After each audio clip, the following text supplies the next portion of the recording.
What is up, my friends? The Shining.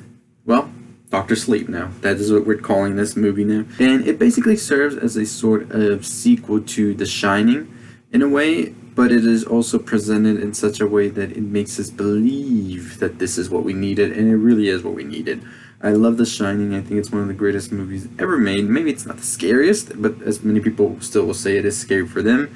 But I do think it's a great movie nonetheless. Now, this movie is directed by Mike Flanagan, who has done movies such as Hush and The Haunting on Hill House, a great TV show on Netflix you should definitely check out if you haven't already.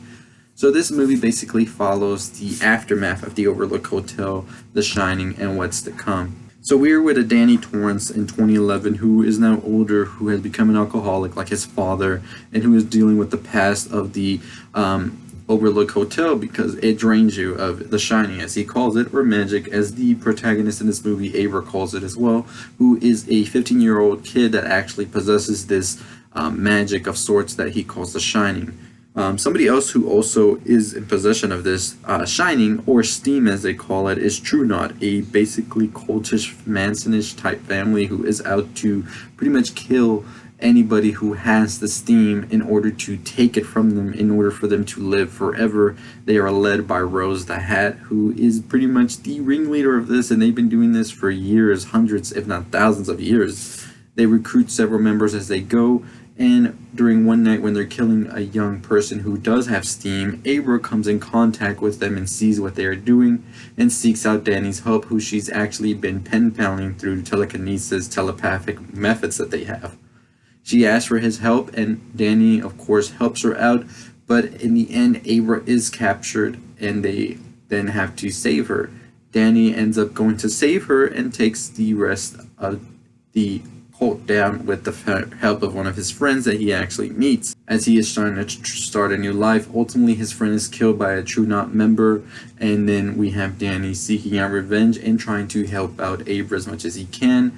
By the end of it, they kill all of the members of the cult except Rose the Hat, who then they have to have a final showdown back at none other than the Overlook Hotel.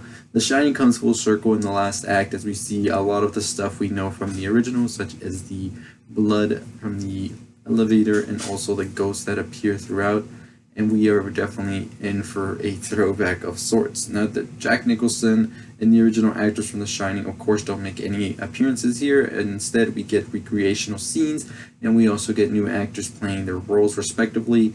Danny decides that the only way to destroy Rose is to release the Overlook ghost, as he does, and they end up destroying her and eating her basically alive, as they also feed off the Steam, The Shining, the magic.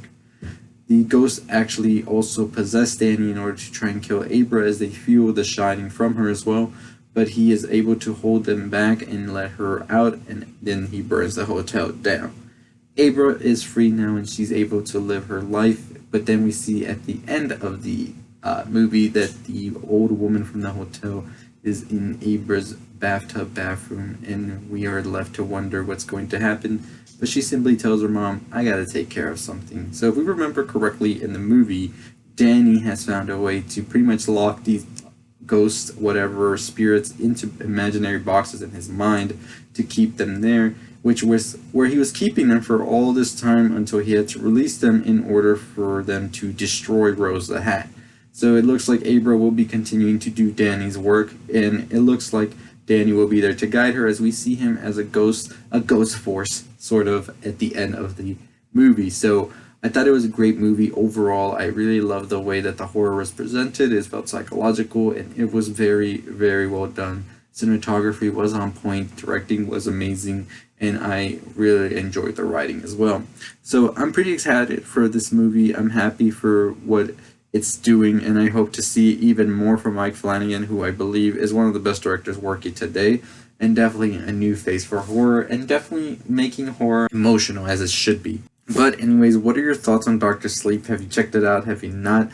I want to do a video where I take more of the themes, analysis of sorts, more in-depth video, maybe like 10 minutes or so, and just talk about all the stuff that I enjoyed. But for now, this was just a quick recap of the movie and my thoughts on the ending, where I believe Abra will be leading the new Shining, and as Danny told Abra, and Abra was told by Rose, there are more people out there, so Could we see a possibility of something else coming up? Maybe if Stephen King writes it. I don't know. Maybe. So I'm excited to see where this story goes. I thought it was a great story. I thought that the world is interesting, and I'm excited. What are your thoughts? Dr. Sleep, yeah, your name. If you haven't subscribed, subscribe, like, comment, share, all that good stuff. 10,000 subscribers, let's get to it. Parasite video tomorrow, so make sure you subscribe, bell notifications, all of that. I'll see you next time. Stay positive.